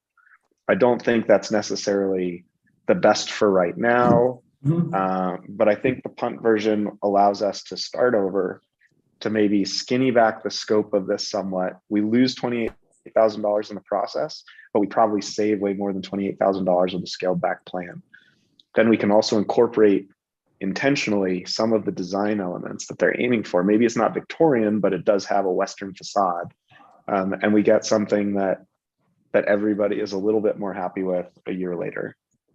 That would be the direction that I would support, but I will also go with the majority on this one when it comes in front of the board again, if it comes in front of the board again. Right. And I think we need to weigh, part of this is there's so many moving pieces. Because if the planning commission asks us to change something, we go to you guys know how it works. You go to the architect says, I got to check in with engineer's got to check in with the utility guy. And there's this ripple effect. And what we've been trying to do is keep the project on schedule, despite kind of some of these, I wouldn't say unforeseen. We knew we were going to the planning commission on a hasty schedule with something they've never seen before. This has just kind of been dictated by when we're receiving deliverables and our meetings every 2 weeks. If we were moving at the pace of private business, a lot of this stuff that takes us 2 weeks, we could accomplish in 2 hours. So I also think we've done some really great things to show progress in conceptually. So like we've demoed a dangerous and dilapidated structure. We've bought a $70,000 bathroom facility to temporarily hold us over for the season. We've done things to address, I think, the most significant concerns that we have already, and you've accomplished that in lightning speed. And so everything else that follows is what's our permanent decision here, not just what's our solution to the immediate needs. Sure, I do think it's. I agree with everything you say, and it's all rooted in practical sense. It's very logical and it's very accurate. The concerns I have, almost to play devil's advocate, are, in my time with the town, this is the first opportunity we've had to push a project past the finish line, and I've seen way more of them trip and fall at the last minute than I have actually crossed the finish line. If And we do something bad, or if we do something now and then it goes into over budget, or we get really close to the finish line, or something, the quality feels off, or, something is wrong, then it may derail the future projects, because this project becomes, the optimistic side of me is like, let's do it so we can show that the town can manage and take on projects like this, where there's a significant impact to the quality of life for the community. It adds to the infrastructure of the town, and it creates a really beautiful space. And it's like a moment to say, this is what let's imagine what's possible. And on the flip side of the optimism is also like, but if we don't do it well, then it's the end of it, then it's over. Then it's like, well, look at what you did over at Columbine Park. yeah, I get that. And I've kind of said multiple times, I feel like we have internally been a little strained as far as capacity goes. We haven't been as able or as intentional with some of this stuff as I really would have liked. It's just always reacting and always pivoting and constantly doing that. And that kind of drives a lot of the process. And it can be really challenging because,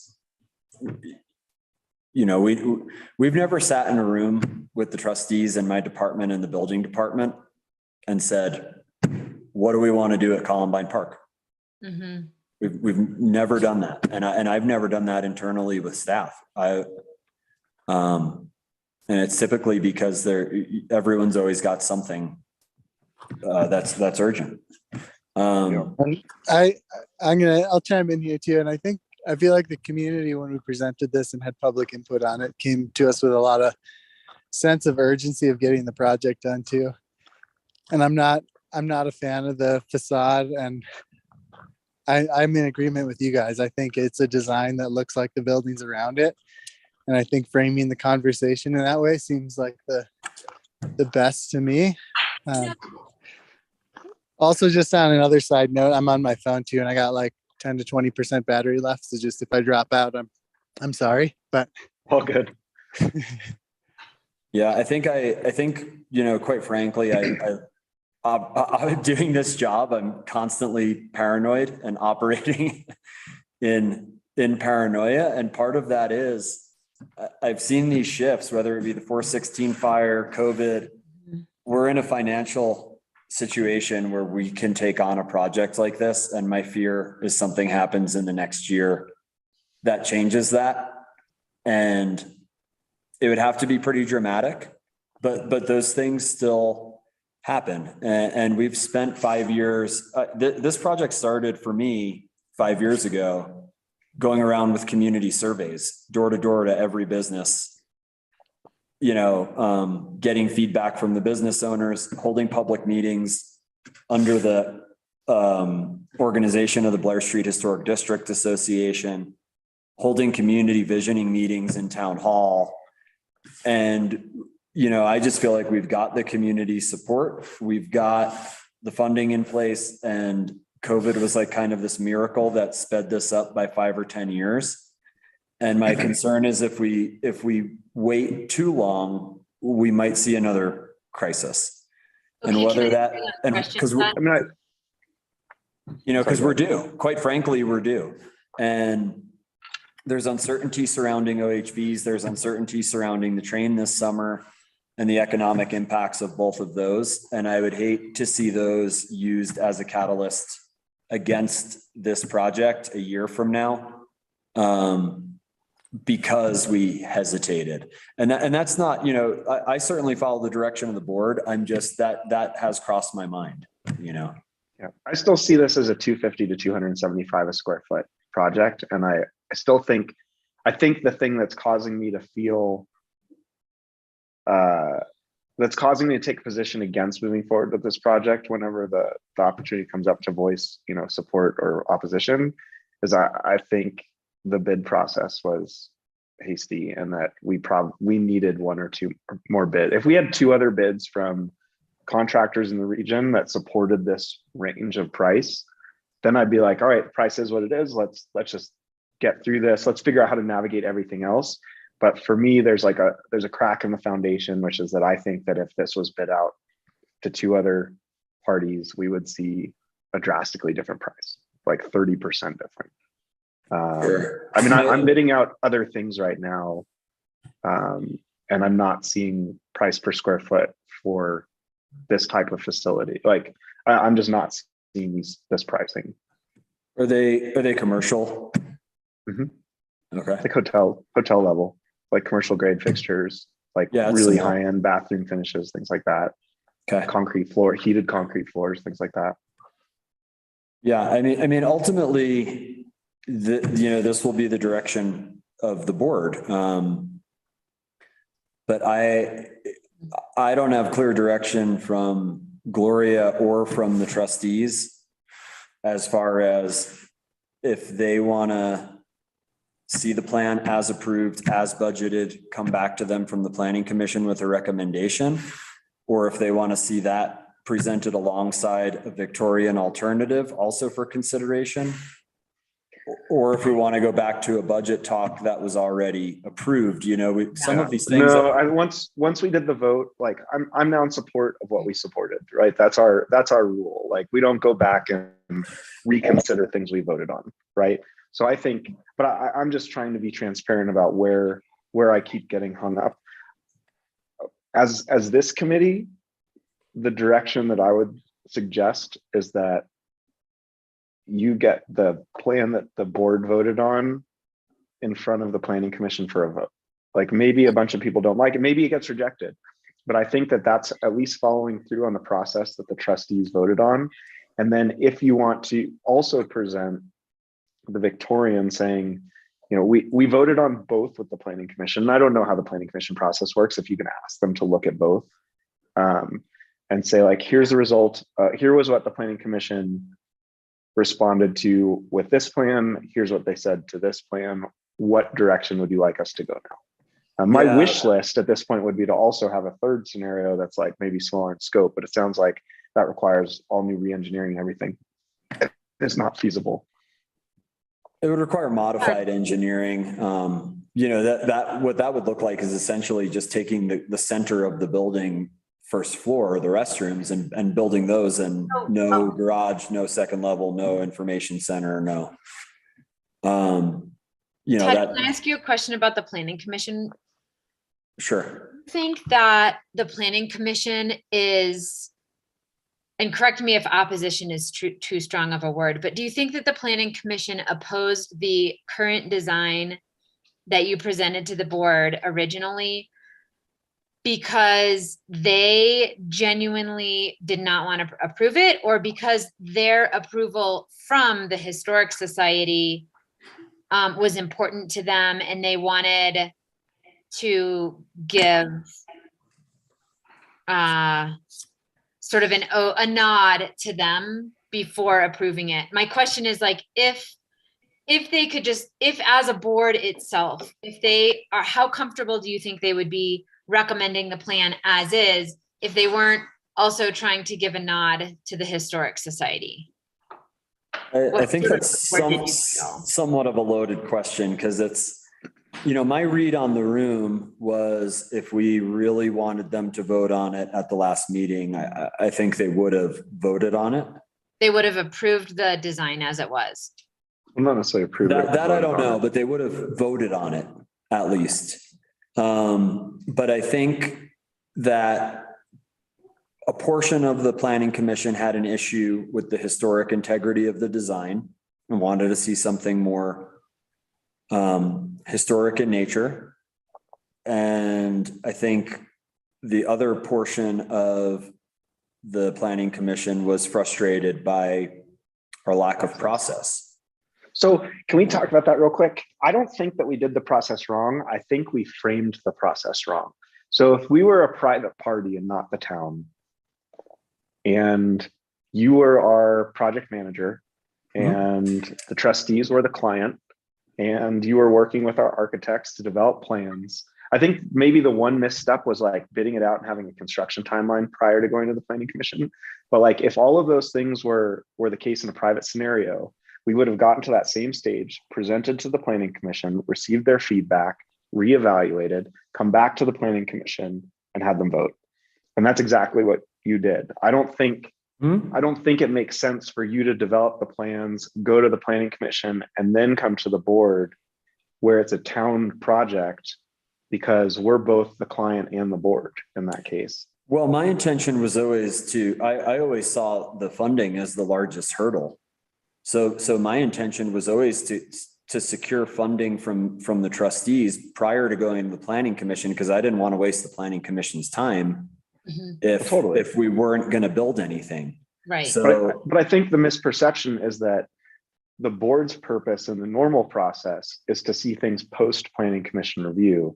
But in this case, where the board is also the client, we needed to bookend the planning commission. We needed to see it beforehand, which we did, and approved it.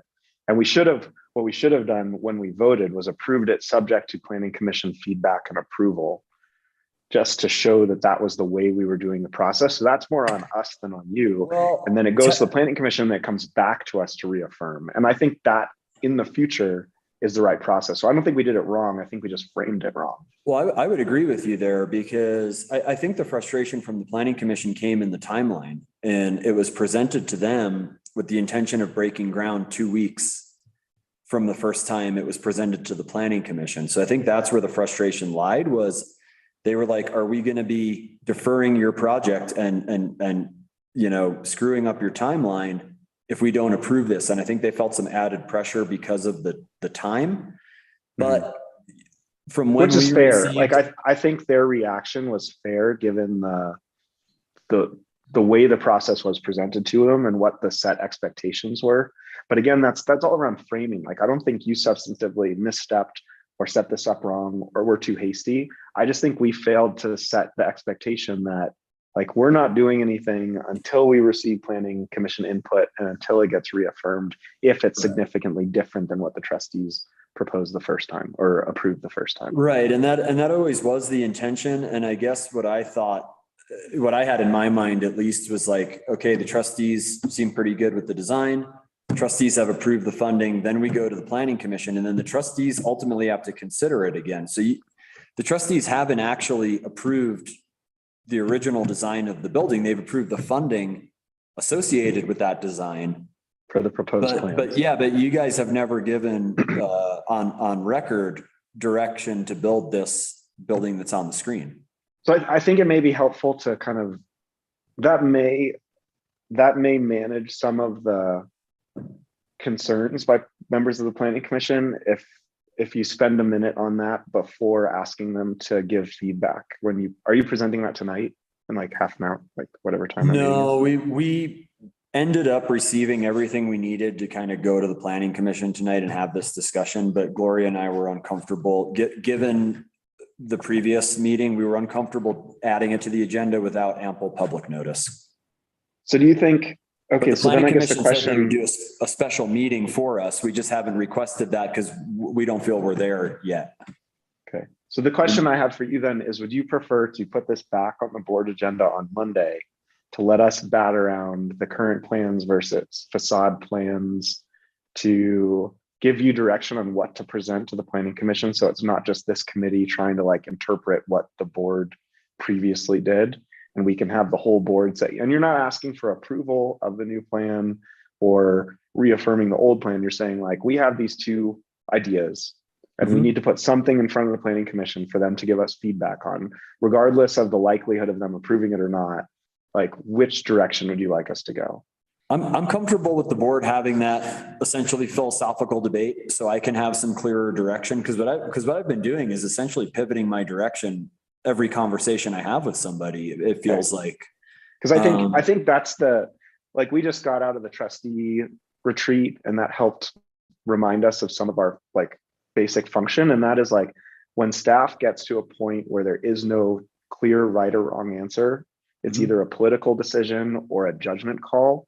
At a certain level of materiality, like, you're allowed to pass the buck to the board, so that if we decide incorrectly, it's on us, and it's not your fault. It's our fault if we make a bad decision, or we can go and gather the input to understand the political climate and social support to make the decision if that's what needs to be done in order to figure it out. Yeah, I mean, I think you kind of hit the nail on the head there. That what I have is I have three options. I have no professional preference. I certainly have an emotional preference and personal preference, but I have no professional opinion on whether we build option A, option B, or defer to a third year. We need to do whatever makes sense for the town and the trustees and the community. So that's kind of how I felt this last period of time since the previous planning commission meeting is I can't make the decision if we want to build Mountain Modern or if we want to build Victorian or if we want to flout our own building code to build what we want, or if that's okay to do that, or if that's politically unacceptable to the community. I mean, we've essentially reached the point where I can't make any more decisions. All I can do is continue to facilitate the process and present the options. Well, since you're not on the meeting for tonight, I think we should put this on the agenda for Monday, or have a conversation with Gloria, see what she thinks as well. And if you and her both think that we can present, a series of the highest likelihood options to pursue to the board to then, give some direction on process and which option they'd like in front of planning commission. I think that allows you to stop having to chew on this so hard. Yeah, and that would even, if all we get out of that is direction for me, so I know which A or B to bring to the planning commission, or to bring nothing back to the planning commission because we're going to defer. That's going to be the simplest way to move forward. That being said, we are going to have to call a special meeting of the planning commission because the building is demoed, concrete is ordered, utilities are going in. At this point, we can't wait a month for a response from the planning commission if we are going to pursue the option of continuing this summer. So then it probably makes sense to go ahead and call a special meeting for the middle of next week. We'll have our meeting on Monday, and then even if that's teed up for Tuesday or Wednesday, worst case scenario, the board says, never mind, and the special meeting gets called off, but way better to pencil something into people's schedules so that we don't get delayed. The other thing is they're an advisory committee, so we may be able to just get a consensus from them via email. And I think that's going to be perceived badly. Just because we can doesn't mean we should. Sure. Yeah. There's something about this design that's not meeting our own building code. Did you mean that? It meets our building code. It doesn't meet our AROD and historic overlay district standards. Okay. A great example of that is I was kind of discouraged from using vertical board and bat, like hardy board, what you kind of see all over town. I'm sorry, I have to jump. Is that okay? Yeah, sure. I'm sorry. I was just gonna say, if you drive down Blair Street, 70% of the buildings, probably more, are vertical board and bat. So we're not banning materials, but we're discouraging the use of materials that are literally the most prevalent materials in that area. It's been really difficult navigating historic integrity, cost, trustees. Timeline. Yeah. I was incredibly embarrassed having to go back a second time with a higher price. I'm even more so potentially going back a third time with a Victorian design. That's even more money. No. And to me, I've expressed this to Gloria and everyone on the project. Really, we all fully understand and are aware that this is not the best way to do business and not the most efficient way to move through a project like this, but it's the cards we're dealt and we're kind of playing them as we receive them. And this is just the shape that the process has taken. I am,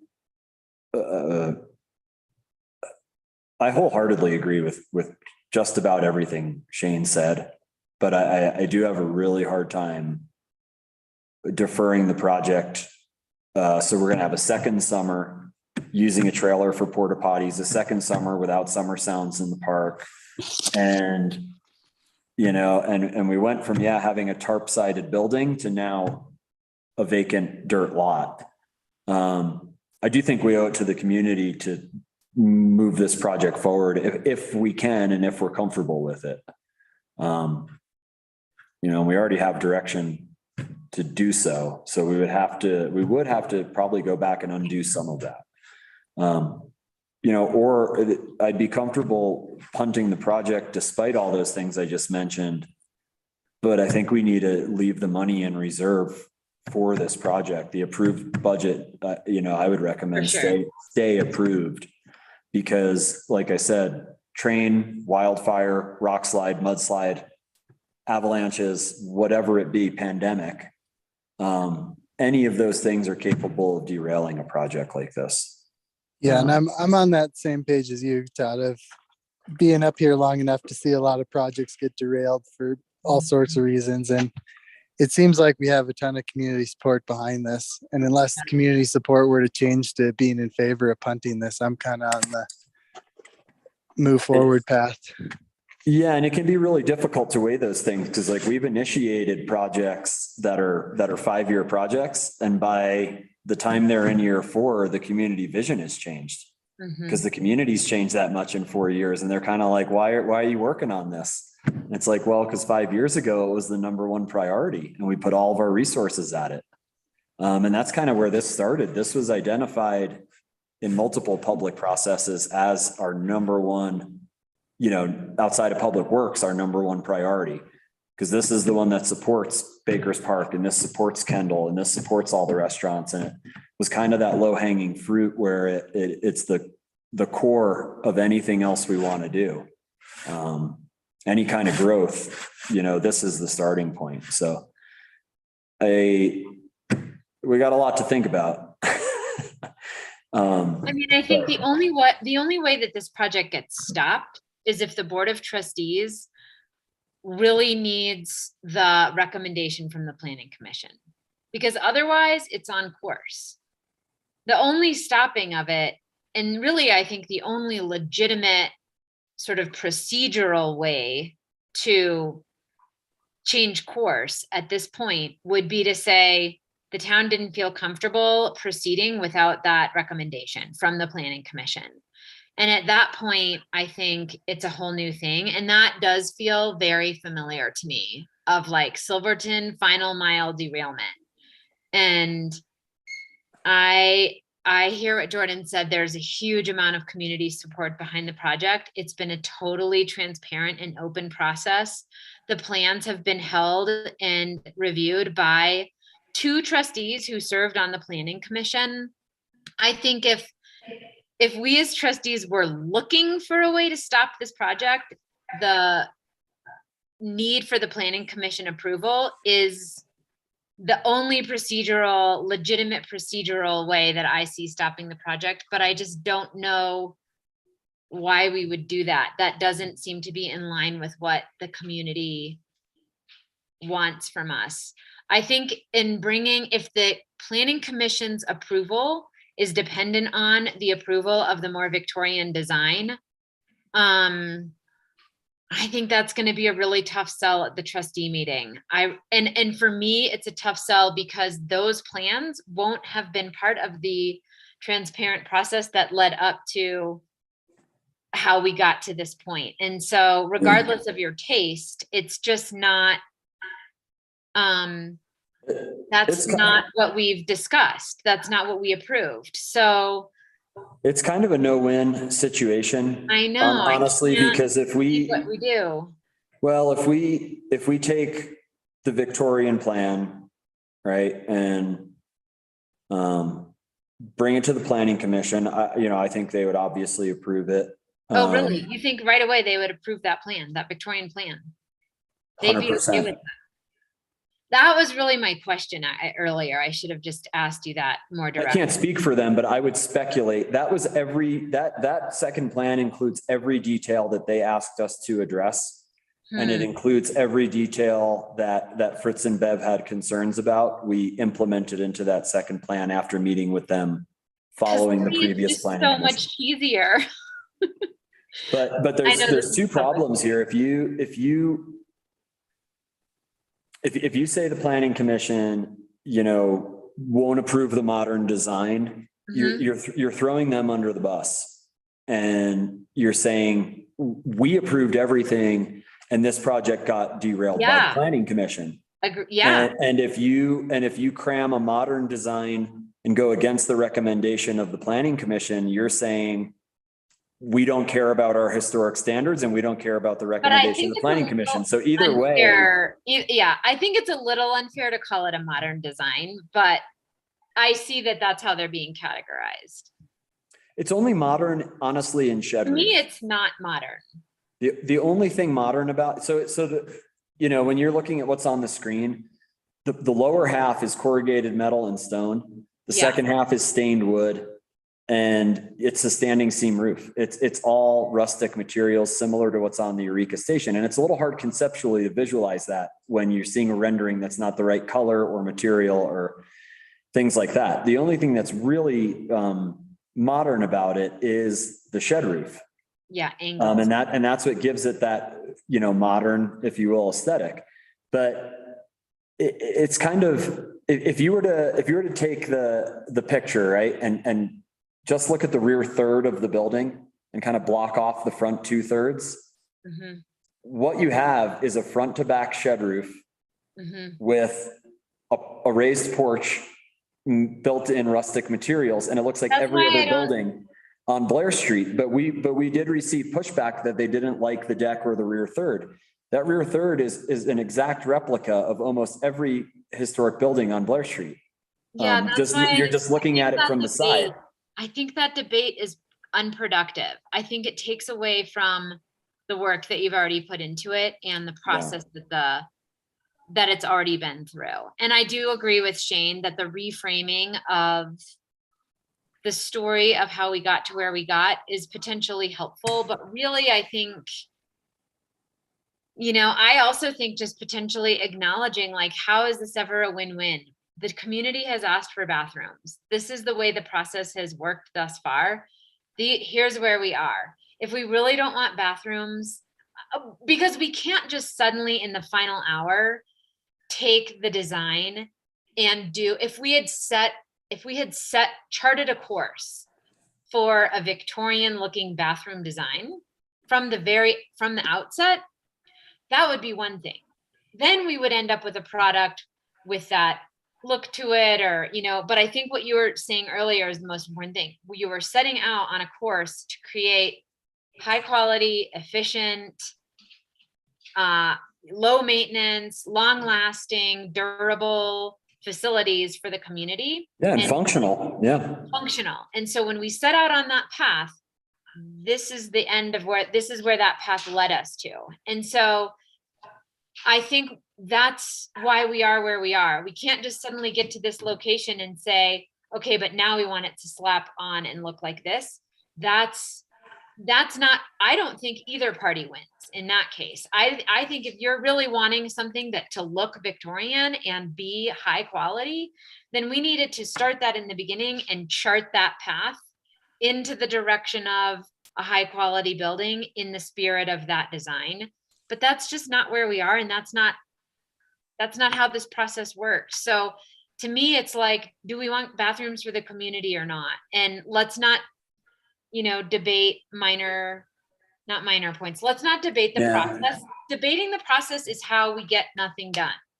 That is the final mile derailment. I think the real crux of this like philosophical debate is, are we building a restroom or are we building a replica of Old Town Hall? And are we building bathrooms or are we building a historic building? And we always set out to build restrooms. Right. And what we're kind of getting at the last minute is, why doesn't it look like the historic building? Yeah. So, and that's really, that is a really good distinction, Todd. Sorry to butt in here. I'm getting like the final beeps of my 2% battery left, but I just wanted to throw my input out there for the kind of baseball field topic. Before I lose you guys.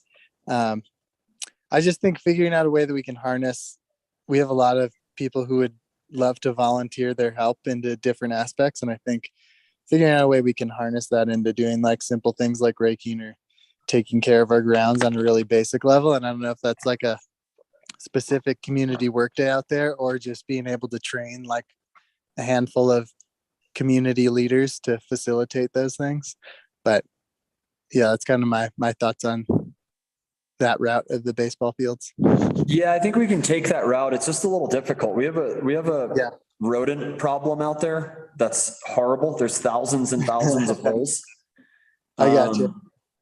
And there's also a bit of a, for lack of a better term, feminine products get picked up out of the wastewater plant by birds and dropped in the outfield. Nice.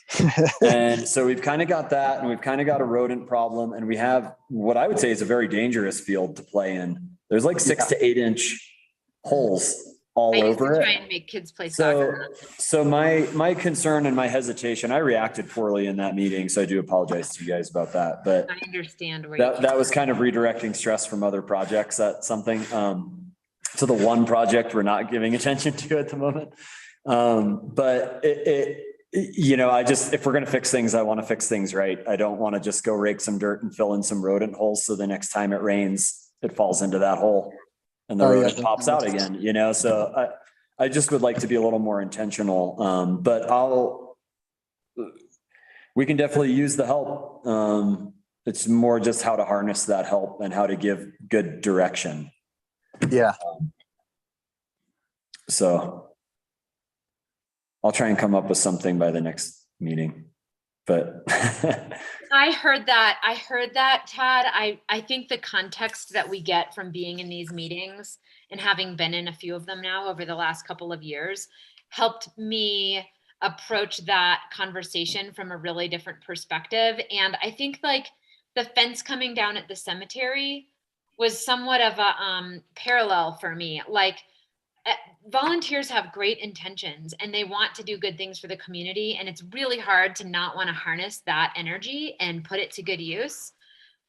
But there are just contexts beyond our wildest imaginations that we may not have any idea of what's going on. And I think from the citizens' perspective, which I spent a lot of years being in, hearing the town say like, you know, I've always wanted to put up, I don't know, like a little Animus City over at Kendall, or, you know, just painting the lift shack at Kendall was a good example of like the amount of, it's just I get the challenge behind the projects and like how they can sometimes actually lead to more time on your part.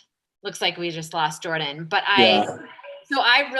your response resonated with me from like being more on the inside. I heard that question coming and I was like, oh, let me in there. If I want to just say something. People are like, why don't you have Nordic skiing on the ski team instead of just alpine skiing? And I'm like, I love Nordic skiing. I would love to do Nordic, you know, like right. In the back of my head, I'm like, yeah, I'm totally on board. But like the actual practicality of making that happen when you know the scope of everything and the possibilities of what goes wrong, it just is a really tough question to answer on the spot like that. So I recognize like the story behind the answer and if you look at that shared document I had up earlier, like when let me hang on, stop share. We can hop off here in a second too. But like I have ball field at the end of that list.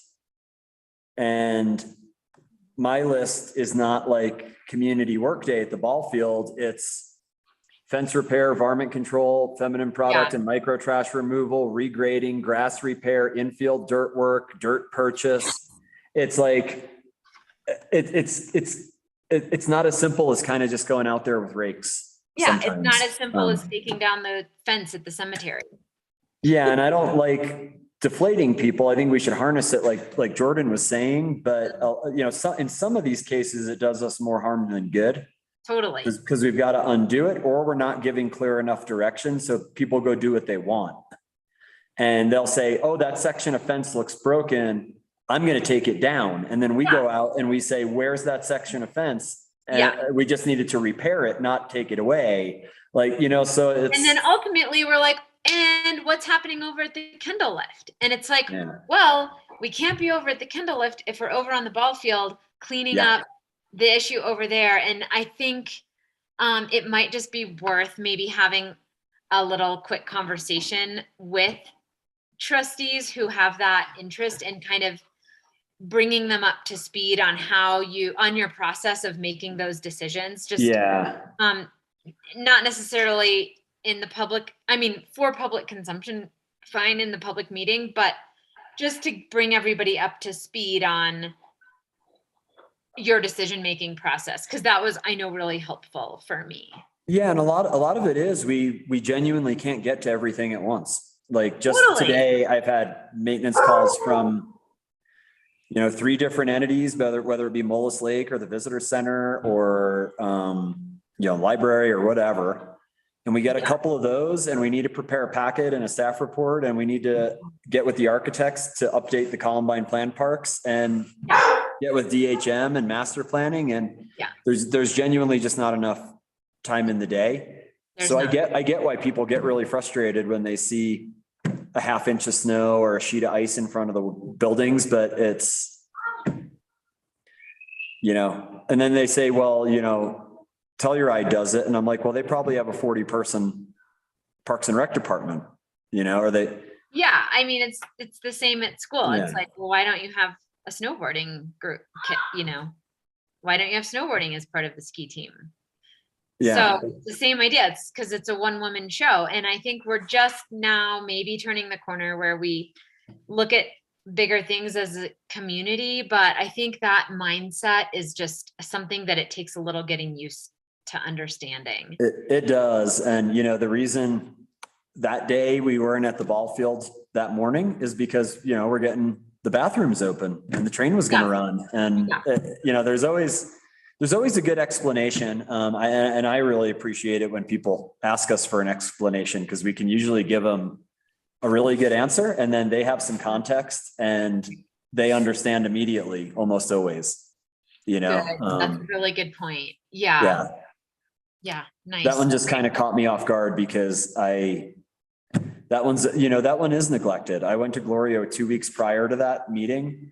And I was like, man, the ball field really looks horrible. We got to come up with a plan. I just can't prioritize it right now, but like I'm aware and it's on my radar and it's near the entrance to town. So it's really problematic, but it's right next to our visitor center. And it's like the first thing you see when you drive in, but on the other side of the coin, I haven't seen a baseball game there in 5 years. Not in years. There used to be a tournament and I remember that. And I see the pickup games with the school, or gym class occasionally over there, but it's, when we get an email that one person wants to start a softball league, we can't really drop what we're doing when there's 3,000 people that'll be serviced by opening the restrooms or by, Yeah.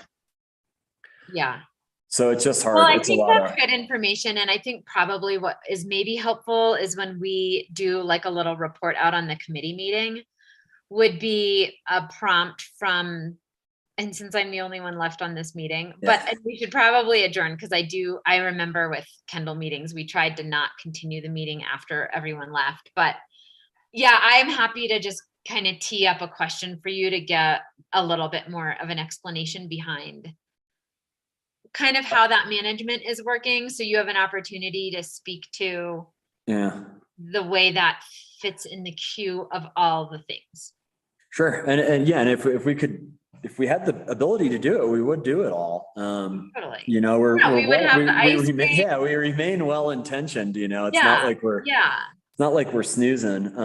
I think I am going to put some time into kind of like prioritizing that list, kind of like Shane suggested, and see if I can't get that into the next packet. Cause that stuff helps, but we have to do it somewhat frequently. Like before, I don't know if you remember, before the beginning of this ski season, I sent out a notice, published it in the paper, went out on Facebook, went out through all these channels. And it was basically a letter that I wrote that was like, we're understaffed. Here's our priorities and here's the order we're going to address them in. And that worked for about 2 weeks. And then I started getting calls, you know, at 7:30 in the morning from the people who were lower on that list, we weren't getting to till like 11:30. And Yeah. they were asking why we hadn't done things. And I was like, you know, we can only explain ourselves so much too.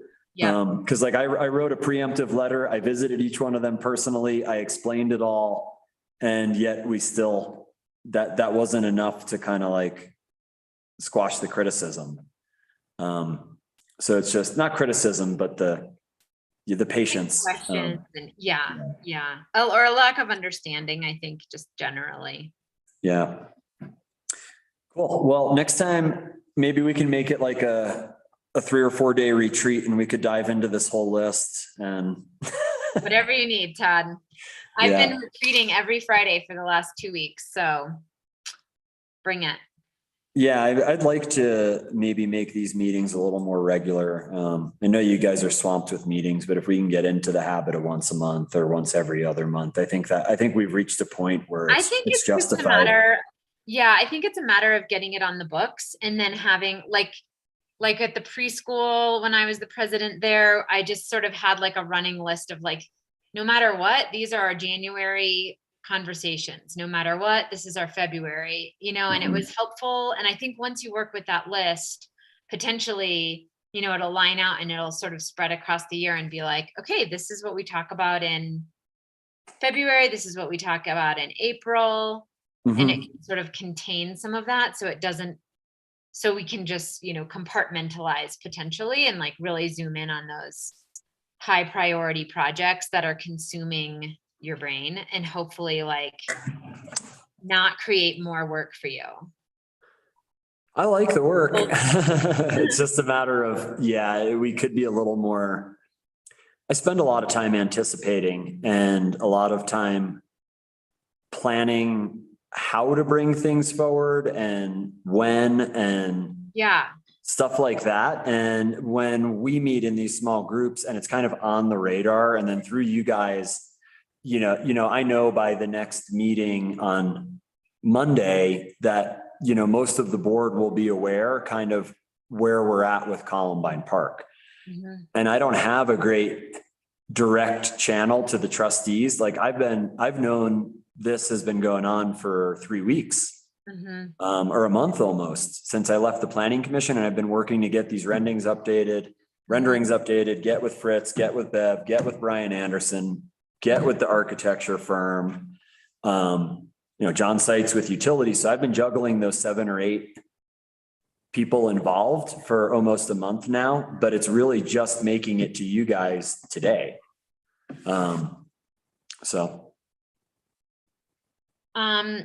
Gotta run. I gotta run. Cool. Thanks for staying late. I intended this meeting to be like an hour or so. No worries. Thank you so much for all your work, Todd. Yeah, we'll keep at it.